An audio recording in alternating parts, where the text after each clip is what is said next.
Hi friends, வணக்கம் and welcome to எங்கள் வீட்டு சமையல். நம்ம இன்றைக்கி வந்து நீர் சட்னி இல்லைன்னா கேன்டீன் சட்னி இல்லைன்னா ரயில்வே சட்னின்னு இதை சொல்லுவாங்க. இதை எப்படி செய்யணுன்றது தான் பார்க்க போகிறோம். வாங்க வீடியோக்குள்ளே போகலாம். இந்த வீடியோவில் ஒரு சட்னி ரெசிபி தான் செஞ்சு காட்ட போகிறோம். இப்போ ரயிலில் நம்ம போகத்தில் இட்லி வடை போண்டாலாம் வாங்கத்தில் ஒரு தனியாக ஒரு தேங்காய் சட்னி கொடுப்பாங்க. இந்த சட்னிக்கு வந்து ரொம்ப தேங்காய் கம்மியாக தான் போடுவாங்க. இது கூட புளி எல்லாம் போடுறதுனால உங்களுக்கு 6 மணி நேரம் வரையும் கூட கெட்டு போகாது. இந்த சட்னி எப்படி செய்வோன்னு பார்ப்போம் வாங்க.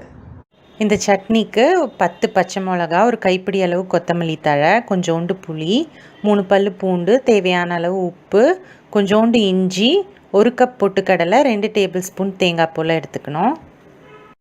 இப்போது நம்ம எல்லா பொருளையும் ஒன்றா சேர்த்து அரைக்க போகிறோம். இதில் பார்த்திங்கன்னா நமக்கு தேங்காய் அளவு வந்து கொஞ்சமாக இருக்கும். பொட்டுக்கடலை தான் நம்ம வந்து 1 கப் போட போகிறோம். தேங்காய் வந்து 2 டேபிள் ஸ்பூன் தான் நம்ம வந்து போடுறோம்.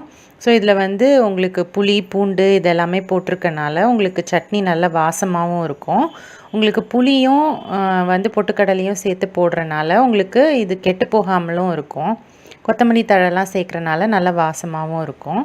இப்போ நம்ம எல்லாத்தையும் சேர்த்து நல்லா நைஸாக அரைக்க போகிறோம். இப்போ வந்து நல்லா நைஸாக அரைச்சிட்டோம். இதை வந்து ஒரு கிண்ணத்தில் எடுத்து வச்சுக்குவோம். இப்போது இந்த ரயில்வே சட்னியில் நம்ம வந்து 1.5லேருந்து 2 கப் போல் தண்ணி வந்து நம்ம சேர்க்க போகிறோம்.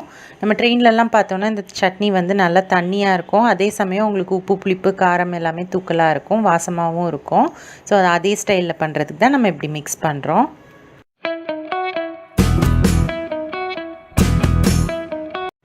இப்போ வந்து நம்ம இதை தாளிச்சிடலாம்.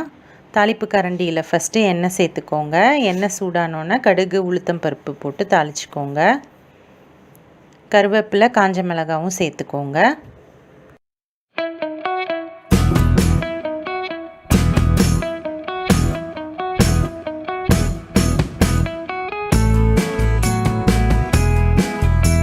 இப்போ இந்த தாளிப்பை நம்ம வந்து சட்னியில் சேர்த்துக்குவோம்.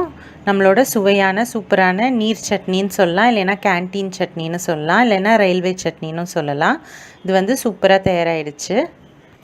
இது வந்து ரொம்ப ரொம்ப ஈஸியான ரெசிபி தான். நம்ம இட்லி போண்டாக்கெலாம் நம்ம நல்லா அது மேலே ஊற்றி நல்லா குழப்பி சாப்பிட்டோம் அப்படின்னா சூப்பராக இருக்கும். ஸோ நீங்களும் இந்த ரெசிபியை வந்து ட்ரை பண்ணிங்க அப்படின்னா உங்களோட கமெண்ட்ஸை எங்களுக்கு ஷேர் பண்ணுங்கள். இந்த வீடியோ உங்களுக்கு பிடிச்சிருந்ததுன்னா லைக் பண்ணுங்கள், ஷேர் பண்ணுங்கள், சப்ஸ்கிரைப் பண்ணுங்கள். மறக்காமல் பெல் பட்டனையும் டேப் பண்ணுங்கள். அப்போ தான் எங்களோட ரெகுலர் அப்டேட்ஸ் உங்களுக்கு வந்து சேரும்.